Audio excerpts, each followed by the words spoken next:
नमस्कार साथियों, मैं जनेब शेख तिवारी रक्षा एकेडमी की तरफ से आपका हार्दिक स्वागत करता हूं। आज से हम नया टॉपिक पढ़ेंगे। जो नया टॉपिक हम आज से पढ़ेंगे वो होगा आपका यूनिट 9 का सबसे इम्पोर्टेंट, जिसके बारे में अभी तक आप लोगों ने कहीं नहीं पढ़ा है, वो है इलेक्ट्रॉनिकी।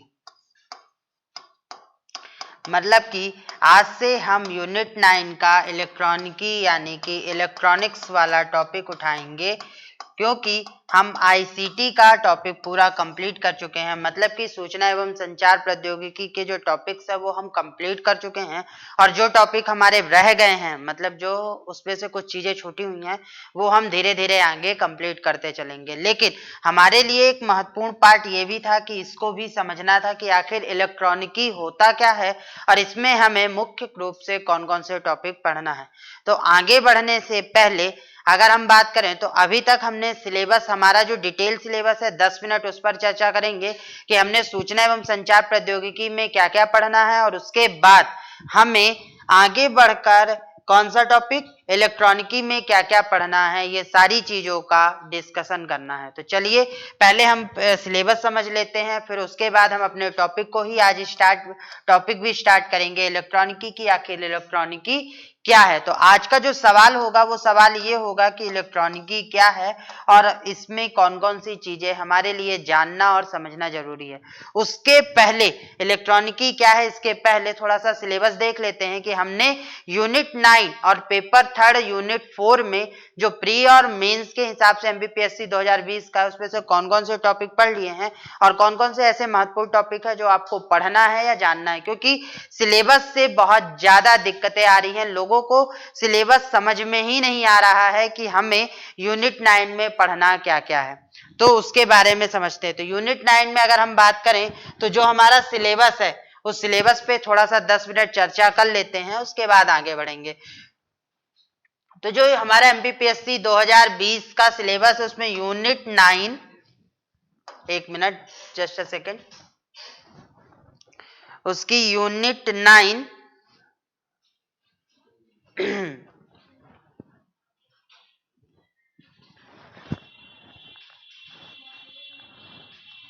ये है, उसमें आपको यूनिट 9 के हिसाब से क्या क्या पढ़ना है, इस पे जो बात करेंगे हम यूनिट 9 और पेपर 3 यूनिट 4 के विस्तृत पाठ्यक्रम की बात करेंगे कि क्या क्या है। तो अगर इसमें बात की जाए तो सबसे पहला टॉपिक आपका होता है सूचना एवं संचार प्रौद्योगिकी। सूचना एवं संचार प्रौद्योगिकी सिर्फ आपके प्री में जुड़ा हुआ है, मतलब यूनिट 9 में जुड़ा हुआ है, और इसमें से हमें क्या पढ़ना था कि सूचना एवं संचार प्रौद्योगिकी होता क्या है, इसका परिचय पढ़ना था। उसके बाद हमारा संचार तंत्र मतलब कम्युनिकेशन सिस्टम कैसा होता है, क्या होते हैं सेंडर, क्या होते हैं रिसीवर, इनके बारे में समझना था। उसके बाद पढ़ना था हमें संचार माध्यम के बारे में कि संचार माध्यम कौन कौन से होते हैं, किस प्रकार से होते हैं। उसके बाद हमें पढ़ना था सिग्नल के बारे में। सिग्नल के बारे में पढ़ने के बाद हमें दूसरा पढ़ना था किसके बारे में, मोबाइल संचार व्यवस्था के बारे में कि आखिर मोबाइल संचार व्यवस्था क्या क्या होती है। उसके बाद हमें पढ़ना था उपग्रह संचार व्यवस्था के बारे में कि उपग्रह संचार व्यवस्था क्या होती है। और अगर मैं बात करूं इस सिलेबस में, तो इस सिलेबस में जितने पॉइंट्स पर हाईलाइट किया गया है रेड पेन से, ये सारे टॉपिक मैं कंप्लीट करा चुका हूं, और इसके मैक्सिमम टॉपिक आपके फ्री कोर्सेस में भी डल चुके हैं, वहां से आप पढ़ सकते हो। मतलब कि अगर आपने रक्षा एकेडमी ऐप डाउनलोड नहीं किया है तो आप रक्षा एकेडमी ऐप डाउनलोड कर लीजिए, और टेलीग्राम का चैनल सब्सक्राइब नहीं किया है तो वो भी सब्सक्राइब कर लीजिए, क्योंकि ऐप में फ्री कोर्सेस पे जाने के बाद आपको मैक्सिमम टॉपिक यहाँ के सारे मिल जाएंगे। और उसके अलावा यदि आप नए टॉपिक के हिसाब से पढ़ना चाहते हो तो आप हमारा कोर्स भी खरीद सकते हो, जो कि अभी ऑफर में चल रहा है 9,999 का एमपीपीएससी टॉप 100 बैच, जिसमें हम आपको प्री से लेकर मेंस और मेंस के बाद इंटरव्यू तक की सारी तैयारी करवाएंगे। उसमें आपका अगर मैं बात करूं तो मैं परिचय पढ़ा चुका हूं, संचार तंत्र पढ़ा चुका हूं, संचार माध्यम पढ़ा चुका हूं, सिग्नल पढ़ा चुका हूं, मोबाइल संचार व्यवस्था पढ़ा चुका हूं, उपग्रह संचार व्यवस्था पढ़ा चुका हूं। अब इस आईसीटी में एक पार्ट रह गया है कंप्यूटर नेटवर्क, जिसको मैं जल्द ही कंप्लीट करा दूंगा। तो ये भी, और इसके सारे नोट्स भी आपके ऐप पर अपडेट हो चुके हैं। तो यदि अभी भी आपने नहीं लिया है, अगर किसी कोचिंग ने अभी तक इसके बारे में ना तो पढ़ाया है ना तो कराया है, और हम नोट्स के साथ इसको पूरा डिटेल में पढ़ा भी चुके हैं और सिखा भी चुके हैं कि इसमें क्या क्या चीजें आपको पढ़नी है, और इवन हम सुबह 9 बजे की क्लास में इसके ऑब्जेक्टिव भी सॉल्व करा रहे हैं। उसके बाद अगला चैप्टर है, इसमें आपका इंटरनेट तथा सोशल नेटवर्किंग साइट, और ये जो है ये आपके यूनिट 9 मतलब कि प्री में भी है और पेपर थर्ड के यूनिट 4 में भी है, ये दोनों जगह है, जिसमें से मैंने सोशल नेटवर्किंग साइट्स पूरा कंप्लीट करा दिया है, इंटरनेट ऑफ थिंग्स पूरा कंप्लीट करा दिया है, इसमें से सिर्फ आपका बचा है इंटरनेट, नेट न्यूट्रलिटी और ईमेल। तो जल्द ही ये भी मैं प्री और मेंस के अकॉर्डिंग दोनों तरीके से करा दूंगा, क्योंकि कंप्यूटर नेटवर्क जब तक आप नहीं पढ़ोगे तब तक आपको इंटरनेट, और इंटरनेट नहीं पढ़ोगे तो ईमेल और नेट न्यूट्रलिटी नहीं समझ में आएगा, इसीलिए ये अभी रुके हुए हैं। उसके बाद अगर हम अगले टॉपिक पे चले तो अगला टॉपिक आपका क्या है, ई गवर्नेंस है। अगर ई गवर्नेंस की बात करते हैं तो ई गवर्नेंस में हमें कौन कौन सा टॉपिक पढ़ना था, तो ई गवर्नेंस अगेन बात करो तो ई गवर्नेंस आपका कहाँ कहाँ है, ये यूनिट 9 में भी है और पेपर थर्ड के यूनिट 4 में भी है। तो इसमें मैंने ई गवर्नेंस को पूरा ही कंप्लीट करा दिया है, ई गवर्नेंस से रिलेटेड जितनी भी चीजें थी सब कंप्लीट करा दी हैं। प्रमुख उपयोगी वेब पेजेस एवं sites, digital India mission, e governance Madhya Pradesh से, ई गवर्नेंस भारत का, और ई परिचय क्या होता है, तो ये मैंने प्री और मेंस दोनों के अकॉर्डिंग कंप्लीट करा चुका हूं। उसके बाद अगर हम चले तो उसके बाद अगला क्या है, अगला जो टॉपिक है ई कॉमर्स, ये आपके यूनिट 9 में जुड़ा हुआ है, और उसके अलावा ये आपका एक एसे का भी टॉपिक है जो कि, तो इसको मैंने एसे के अनुसार और यूनिट 9 के अनुसार दोनों करवा दिया है। उसके बाद आर्टिफिशियल इंटेलिजेंस, आर्टिफिशियल इंटेलिजेंस आपके यूनिट 9 में है, उसके अलावा पेपर थर्ड के यूनिट 7 में है। तो मैंने प्री के अकॉर्डिंग इसको कंप्लीट करा दिया है, मतलब यूनिट 9 के अकॉर्डिंग कंप्लीट करा दिया है, लेकिन अभी पेपर थर्ड यूनिट 7 के अकॉर्डिंग बचा हुआ है, तो वो भी जल्द आपको कंप्लीट मिलेगा। उसके बाद साइबर सिक्योरिटी आपका यूनिट 9 में है, ये मैं कंप्लीट करा चुका हूं। उसके बाद रोबोटिक्स अभी बाकी है, और इलेक्ट्रॉनिक्स आज से हम शुरू करेंगे कि इलेक्ट्रॉनिक्स में हमें क्या क्या पढ़ना है। उसके अलावा यदि मैं मेंस की बात करूं तो मेंस में मैंने क्या कौन कौन से टॉपिक अभी कंप्लीट करा दिए हैं, और ये टॉपिक आपके ऐप पर अपडेट हो चुके हैं हमारे कोर्सेस में। तो यदि अभी भी आपको लगता है कि आप अभी पीछे हो तो आप हमारा कोर्स खरीदकर आगे बढ़ सकते हो और बच्चों के साथ, क्योंकि हम अपने उसमें मेंस की आंसर राइटिंग भी शुरू करा चुके हैं, क्वेश्चंस भी बताने शुरू करा दिए हैं, उसकी भी तैयारी शुरू करा चुके हैं। तो अगर हम बात करें मेंस के अकॉर्डिंग, तो मेंस के अकॉर्डिंग मैंने अभी कंप्यूटर में कंप्यूटर के प्रकार, विशेषता एवं पीढ़ी पढ़ा चुका हूं।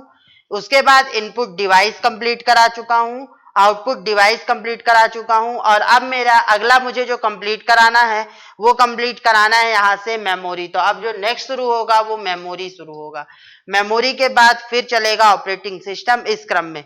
इसके बाद अगर आगे बढ़े तो इसमें और कौन कौन से टॉपिक है, software, hardware, operating system, Windows compiler. उसके अलावा मैंने कुछ विशिष्ट टॉपिक भी पढ़ाए हैं जो कि आपके करंट के मुद्दे पर आधारित हैं, जैसे ब्लॉकचेन टेक्नोलॉजी, जिस पर बहुत ज्यादा सवाल उठता है, और उसके अलावा ब्लॉकचेन टेक्नोलॉजी के अलावा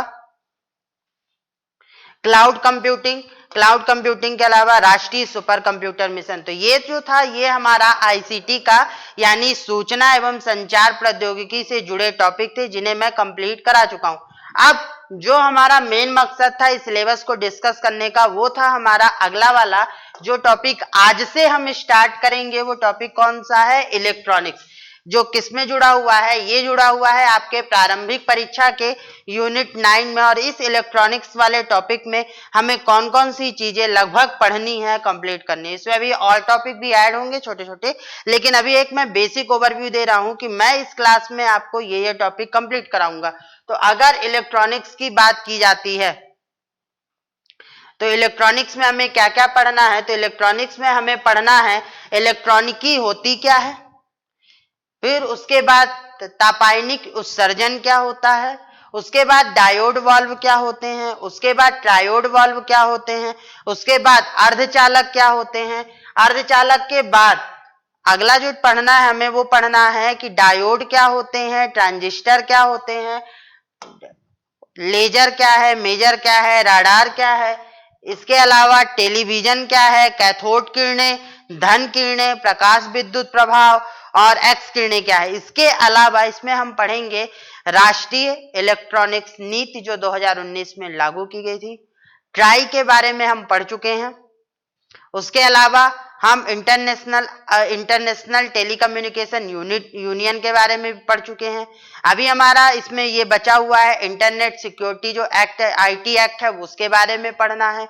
तो वो सब सूचना एवं संचार में है। यहाँ पर अभी राष्ट्रीय इलेक्ट्रॉनिक्स नीतियां भी पढ़ना है और भी कुछ एक दो टॉपिक जो छूटे होंगे इसमें से वो कवर करेंगे। तो ये था हमारा इलेक्ट्रॉनिक का सिलेबस कि इसमें हमें ये चीजें पढ़ना है और आज से हम इलेक्ट्रॉनिक्स शुरू करेंगे और इस पूरे हफ्ते मतलब सोमवार से लेकर शनिवार तक आपके इलेक्ट्रॉनिक्स की ही क्लास चलेगी। तो आप शाम को 6 बजे जुड़ना बिल्कुल भी मत भूलिएगा, क्योंकि अब हम बात करेंगे एमपीपीएससी के उस टॉपिक के बारे में जो अभी कहीं पर भी ऐड नहीं है, ना कहीं पर पढ़ाया गया है। तो चलते हैं अब अपने बोर्ड की तरफ और डिस्कशन करते हैं कि आखिर इलेक्ट्रॉनिकी क्या है और इलेक्ट्रॉनिकी में हमें क्या क्या पढ़ना। उसके अलावा यदि आपको इस टॉपिक को पढ़ना है और समझना है, इसके नोट्स चाहिए, तो आप रक्षा एकेडमी का ऐप डाउनलोड कर लीजिए।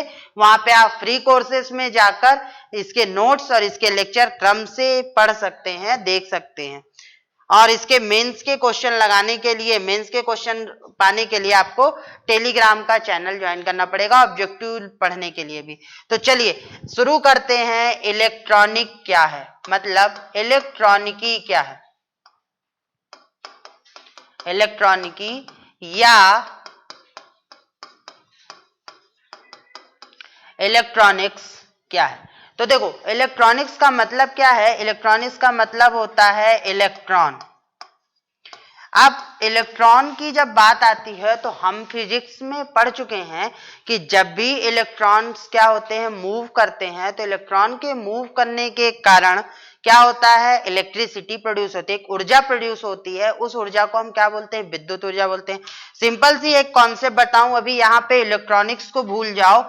इलेक्ट्रॉन्स की बात अगर हम करें या हम एक विद्युत के प्रभाव की बात करें फिजिक्स में, तो क्या होता है कि जब हम एक वायर को ले लें, अब एक वायर जो है वो ना किसी धातु की तो बनी होगी।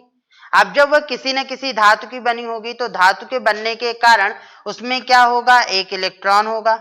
जैसे अगर मैं एल्यूमिनियम की बात करूं कि ये वायर एल्यूमिनियम की बनी है, तो एल्यूमिनियम में कितने आयंस होते हैं, एल्यूमिनियम में कितने परमाणु होते हैं, 13, परमाणु क्रमांक 13 है। तो अगर इसकी मैं उसकी बात करूं, केमिस्ट्री में पढ़ा होगा, तो 2, 8 और कितने हो गए, 3। अब ये जो 3 इलेक्ट्रॉन है, ये मुक्त इलेक्ट्रॉन है, ये यहां पर क्या होंगे। तो जब आप इसमें क्या करोगे, एनर्जी प्रोड्यूस करोगे, जब आप इसको एनर्जी दोगे तो ये इलेक्ट्रॉन क्या होंगे, एक्साइट होंगे। एक्साइट होंगे तो ये क्या करेंगे, आगे की तरफ मूव करना शुरू करेंगे। और जब ये फॉरवर्ड की तरफ मूव करेंगे तो यहाँ पर क्या होगा, इलेक्ट्रिसिटी प्रोड्यूस होगी। अब हम इस इलेक्ट्रिसिटी को या इलेक्ट्रॉन के इस मूवमेंट को कंट्रोल नहीं कर सकते, इसलिए इसे हमने क्या बोला, इलेक्ट्रिकल बोला। लेकिन जब हम किसी तत्व में, जब हम किसी पदार्थ में इलेक्ट्रॉन्स के कंट्रोल मतलब उसके प्रवाह को नियंत्रित कर सके, उसके प्रवाह की दिशा को जान सके, तो वह क्या कहलाता है, वह कहलाता है इलेक्ट्रॉनिक्स। तो इलेक्ट्रॉनिक्स के अंतर्गत मतलब कि इलेक्ट्रॉनिकी के अंतर्गत क्या कर सकते हैं, हम इलेक्ट्रॉन के प्रवाह को नियंत्रित कर सकते हैं, इसीलिए उसे हमने बोला इलेक्ट्रॉनिकी। और जहां पर हम इलेक्ट्रॉन के प्रवाह को नियंत्रित नहीं कर सकते हैं उसे बोला हमने इलेक्ट्रिकल। अब फर्क इतना है कि इलेक्ट्रॉन्स दोनों जगह यूज हो रहे थे, लेकिन अंतर क्या निकल कर आया, अंतर ये निकल कर आया कि एक जगह हम उसे नियंत्रित कर पा रहे थे, एक जगह हम उसे नियंत्रित नहीं कर पाए थे। मतलब कि एक जगह हम उसके फ्लो को नियंत्रित कर पा रहे हैं पर एक जगह हम नहीं कर पा रहे। जैसे अगर मैं विद्युत मोटर की बात करूं तो विद्युत मोटर में जो इलेक्ट्रॉन्स का फ्लो होता है उसको हम कंट्रोल नहीं कर सकते, उसके प्रवाह को कंट्रोल नहीं कर सकते। और जब हम उसके प्रवाह को कंट्रोल नहीं कर पा रहे हैं तो हमने उसको क्या बोल दिया, इलेक्ट्रिकल के अंतर्गत रख दिया। लेकिन जब हम एक सेमीकंडक्टर डिवाइस की बात करें, एक आईसी की बात करें, एक ट्रांजिस्टर की बात करें, एक डायोड की बात करें, तो यहां पर हम इलेक्ट्रॉन के प्रवाह को नियंत्रित कर पा रहे हैं और इलेक्ट्रॉन के प्रवाह को नियंत्रित कर पाने के कारण हमने इसे क्या किस में रख दिया, इलेक्ट्रॉनिक्स में रख दिया। तो आपसे इंटरव्यू में यह सवाल पूछा जा सकता है कि इलेक्ट्रिकल और इलेक्ट्रॉनिक दोनों में इलेक्ट्रॉन का प्रवाह होता है, तो फिर ये दोनों किस प्रकार से अलग अलग होते हैं। इवन यदि आप इंजीनियर हो इलेक्ट्रॉनिक्स के या इलेक्ट्रिकल के, तो आपसे ये सवाल पूछा जाना लाजमी है और आपसे पूछा जाएगा।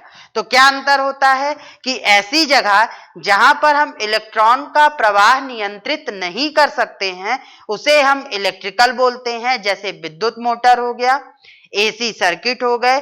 लेकिन जहां पर हम इलेक्ट्रॉन का प्रवाह नियंत्रित कर सकते हैं कि हमें उस सर्किट में कितना इलेक्ट्रॉन का प्रवाह करना है, तो वो क्या कहलाता है, वो कहलाता है इलेक्ट्रॉनिक्स। ये अंतर होता है इलेक्ट्रिकल और इलेक्ट्रॉनिक्स में। तो अगर अब सवाल मन में ये उठता है कि आखिर हम एक इलेक्ट्रॉनिक्स में किस प्रकार से इलेक्ट्रॉन का प्रवाह नियंत्रित करते हैं, तो इसको समझने के लिए मैं एक बहुत ही बेसिक एग्जांपल देता हूं आपको, वैक्यूम ट्यूब का। आपने कंप्यूटर में पढ़ा है कि कंप्यूटर की जो फर्स्ट जनरेशन थी उसमें हमने किसका प्रयोग किया था, वैक्यूम ट्यूब का प्रयोग किया था। पहले मैं वैक्यूम ट्यूब का वो देता हूं, उसके बाद आपके घर में जो बल्ब यूज होते थे, ट्रेडिशनल बल्ब यूज होते हैं, CFL LED नहीं, नॉर्मल वाले जो आपने पुराने वाले बल्ब देखे होंगे 100 वाट 50 वाट वाले, उन बल्ब की बात करूंगा कि वहां पर भी यही चीज होती है। तो देखो क्या होता है, समझना इस बात को कि एक वैक्यूम ट्यूब है। वैक्यूम ट्यूब की खोज कब हुई थी, पता होगा 1904 में। किसने की थी, जॉन एम्बोर्स फ्लेमिंग ने। ये भी पता है आपको, मैं कंप्यूटर में पढ़ा चुका हूं। तो देखो क्या हुआ कि एक वैक्यूम ट्यूब की जो संरचना होती है, तो मान लो कि ये क्या है, एक वैक्यूम ट्यूब है। इस वैक्यूम ट्यूब में क्या होता है, ऐसे बनाओ, ये इस वैक्यूम ट्यूब में क्या होता है, एक फिलामेंट होता है इस प्रकार से, और ये एक पावर सर्किट से कनेक्ट होता है। ये नेगेटिव, ये पॉजिटिव। इसमें क्या लगा होता है, आगे की तरफ बात करो तो मान लो हमने एक वोल्टेज कंट्रोल के लिए यहां पर क्या लगा दिया, रेजिस्टर, प्रतिरोधक। ये सब मैं फिजिक्स में पढ़ाऊंगा, अभी कंफ्यूज होने की जरूरत नहीं है। और ऊपर हमने क्या लगा दिया, एक प्लेट लगा दी और इस प्लेट को हमने कनेक्ट कर दिया इससे। अब ये जो भाग होता है, ये भाग होता है कैथोड का, ये जो भाग होता है, ये भाग होता है किसका, एनोड का। इस कैथोड के कारण यहां पर क्या होगा, फ्री इलेक्ट्रॉन्स होंगे। जो फ्री इलेक्ट्रॉन्स क्या होंगे,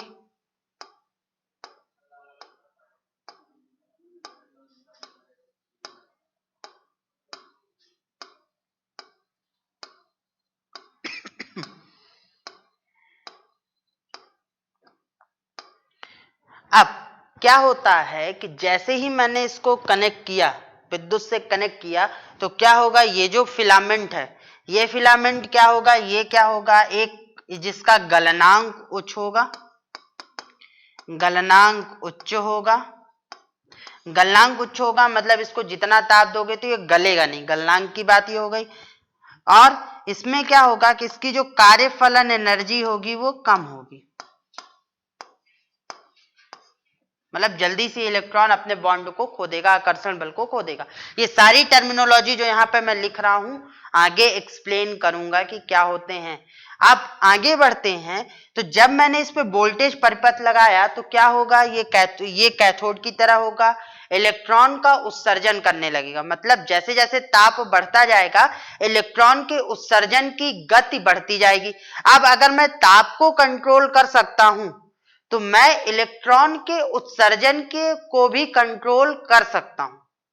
बात को समझना, यदि यहां पर जो इलेक्ट्रॉन का उत्सर्जन है वो डायरेक्टली प्रोपोर्शनल टू है किसके, इलेक्ट्रॉन के ताप पर।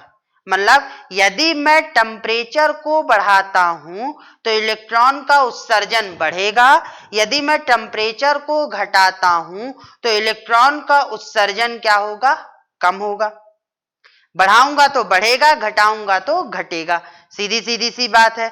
तो यहां पर मैंने टेम्परेचर बढ़ाया, मतलब कि यहां पर मैंने इससे विद्युत दिया और इसका टेम्परेचर बढ़ना शुरू हुआ तो इलेक्ट्रॉन का उत्सर्जन बढ़ा। और जैसे ही मैंने इस परपथ को कंट्रोल किया तो एनोड क्या करेगा, एनोड में आया धन आयन, यहां था ऋण आयन, तो ये एनोड ने क्या किया, आकर्षण बढ़ाएगा और ये इलेक्ट्रॉन की गति कहां मूव करने लगेगी, एनोड की तरफ मूव करेगी। और जैसे ही इलेक्ट्रॉन की गति एनोड की तरफ मूव करेगी, इलेक्ट्रॉन की गति के कारण क्या होता है, जो ऊर्जा प्रोड्यूस होती है उस ऊर्जा को हम क्या बोलते हैं, विद्युत ऊर्जा बोलते हैं।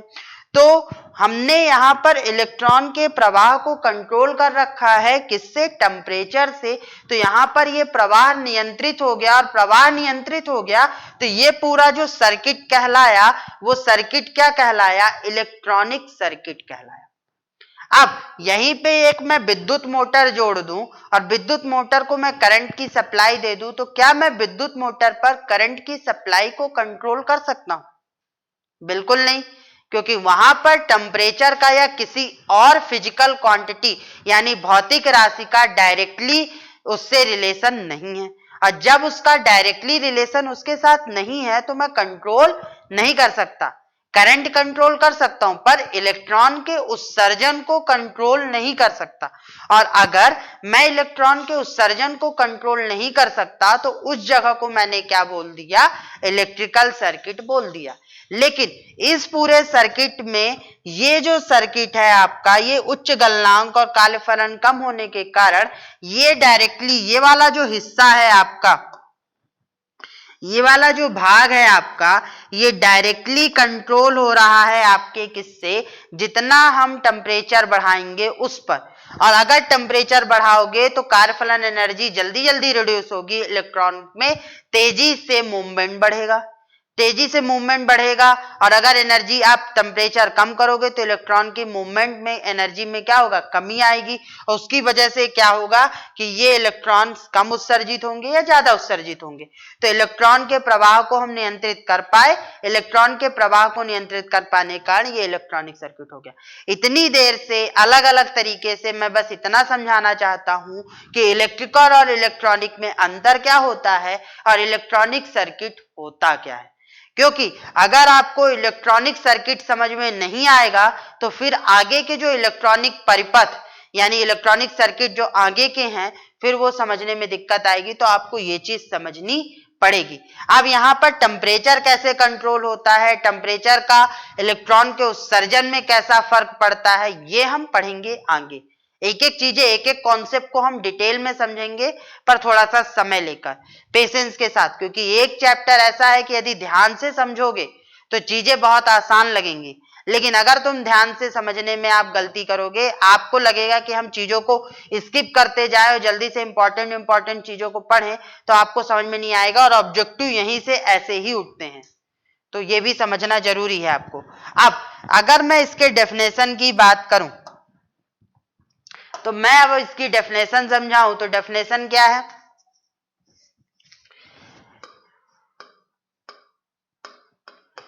इलेक्ट्रॉनिकी से तात्पर्य, इलेक्ट्रॉनिकी से तात्पर्य किसी परिपथ या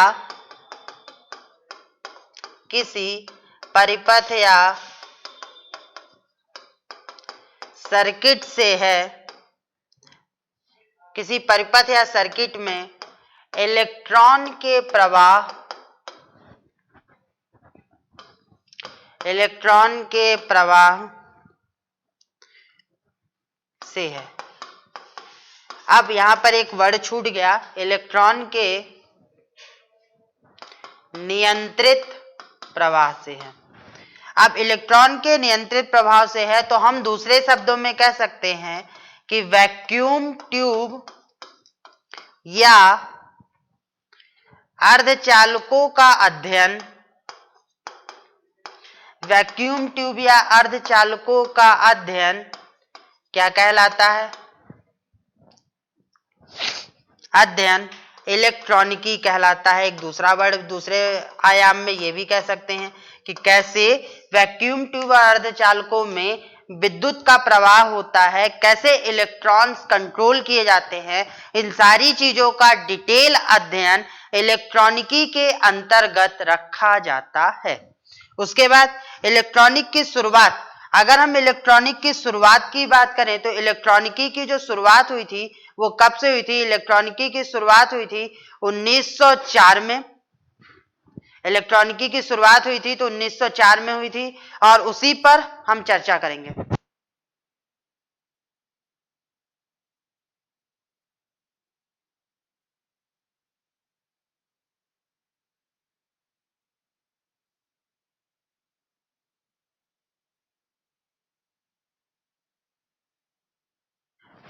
तो इलेक्ट्रॉनिकी के से तो जो वैक्यूम ट्यूब या अर्धचालकों का अध्ययन हम करते हैं, उस वैक्यूम ट्यूब या अर्धचालकों के अध्ययन से जो ये निकल कर आता है उसका अध्ययन होता है, वही चीज क्या होती है? आपकी इलेक्ट्रॉनिकी के अंतर्गत रखी जाती है। अब इलेक्ट्रॉनिकी की शुरुआत कब से मानी जाती है? तो अगर हम इलेक्ट्रॉनिकी की शुरुआत की चर्चा करें तो इलेक्ट्रॉनिकी की जो शुरुआत मानी जाती है जब 1904 में जॉन एम्बोर्स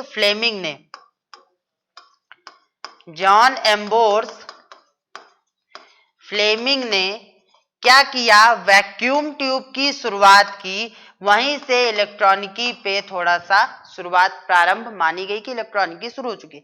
धीरे धीरे जब हम आगे बढ़ते गए, लेकिन वैक्यूम ट्यूब में क्या था? ऊर्जा की खपत ज्यादा थी क्योंकि ताप बढ़ाना पड़ता था। हमें इलेक्ट्रॉन के उत्सर्जन के लिए बहुत बड़ी बड़ी ट्यूब्स की जरूरत पड़ती थी। तो जो सर्किट बनते थे, जो इलेक्ट्रॉनिक सर्किट का विकास था वो ज्यादा बड़ा था, ऊर्जा की खपत ज्यादा थी, जो पर्यावरण के लिए नुकसान भी ज्यादा था, रेडिएशन भी ज्यादा था क्योंकि इसमें क्या होगा? कैथोड किरणें और बाकी किरणें भी निकलेंगी, तो उससे भी था। तो फिर धीरे धीरे हम आगे बढ़े और 1930 में हम पहुंच गए कहां पर? अर्धचालक के आविष्कार में। और जब हम अर्धचालक के उसमें आ गए तो अब हमारे लिए इलेक्ट्रॉनिक सर्किट छोटे हो गए, सेमीकंडक्टर मटेरियल का पता चल गया, सिलिकॉन और जर्मेनियम का। हम इलेक्ट्रॉनिक सर्किट को छोटा करने लगे, जिसके लिए हमें बहुत ज्यादा ऊर्जा लग रही थी, अब वो ऊर्जा की खपत कम हो गई, तो चीजें बढ़ने लगी। उसके बाद हम 1930 से आगे बढ़े तो 1948 में हमने किसकी खोज कर ली थी? 1948 में हम ट्रांजिस्टर और बहुत सारे छोटे छोटे इलेक्ट्रॉनिक सर्किट की खोज करते चले आए इस अर्धचालक के माध्यम से। और जब हमने कर लिया तो अब वैक्यूम ट्यूब की जगह किसने ले ली थी? इस 1948 में किसने ले ली? ट्रांजिस्टर ने ले ली। अब जब ट्रांजिस्टर ने इसकी जगह ले ली तो ट्रांजिस्टर के बाद भी हम आगे बढ़ते रहे और फिर हमने आगे बढ़े तो आईसी आया, फिर आईसी के बाद आज की डेट पे हम माइक्रो प्रोसेसर पे आ गए। तो जैसे जैसे हमारे यहाँ इलेक्ट्रॉनिकी का विकास शुरू होता गया, हम उस पर रिसर्च करते चले गए, वैसे ही वैसे चीजें भी बदलती चली गई और इलेक्ट्रॉनिक सर्किट आपका जो बहुत विशाल बहुत बड़ा हो रहा था, एक कंप्यूटर की ही बात करो तो वो एक रूम के बराबर लग रहा था। वैक्यूम ट्यूब, ट्रायोड वाल्व और के कारण वो अब धीरे धीरे छोटा होने लगा और छोटा होने के कारण अब वह एक संकुचित रूप से आपके हाथ में आ गया। इसीलिए इलेक्ट्रॉनिकी को पढ़ना हमारे लिए जरूरी है क्योंकि इलेक्ट्रॉनिकी सूचना एवं संचार प्रौद्योगिकी से जुड़ा हुआ एक मुख्य पार्ट है। सूचना एवं संचार प्रौद्योगिकी में जितने भी डिवाइसेस हम यूज करते हैं, उन सभी डिवाइसेस का जो आधारभूत है, उनको बनाने की जो संरचना है, वो सब किससे जुड़ी हुई है? इलेक्ट्रॉनिकी से जुड़ा हुआ है। ये महत्वपूर्ण चीज थी। तो आज की क्लास में हमने ये सीखा कि इलेक्ट्रॉनिकी होता क्या है। नेक्स्ट क्लास में जब हम मिलेंगे तो वहां हम बात करेंगे तापायनिक उत्सर्जन की, उसके बाद हम बात करेंगे वैक्यूम ट्यूब की और ट्रायोड की, मतलब डायोड वाल्व, ट्रायोड वाल्व, और उसके बाद हम नेक्स्ट लेक्चर में चलेंगे, फिर डिस्कस करेंगे हम अर्धचालक की। तो अब क्लास जो इस हफ्ते आपकी रेगुलर रहेंगी वो क्लासेस आपकी रेगुलर है किसकी? इलेक्ट्रॉनिकी की। तो आप रक्षा एकेडमी के साथ जुड़ना मत भूलिए, क्योंकि ये टॉपिक अब तक कहीं किसी भी जगह पढ़ाया नहीं गया है और हम इस पर शुरुआत कर चुके हैं और इसके नोट्स भी ऐप पर अपडेट क्लास के साथ होते चले जाएंगे। धन्यवाद।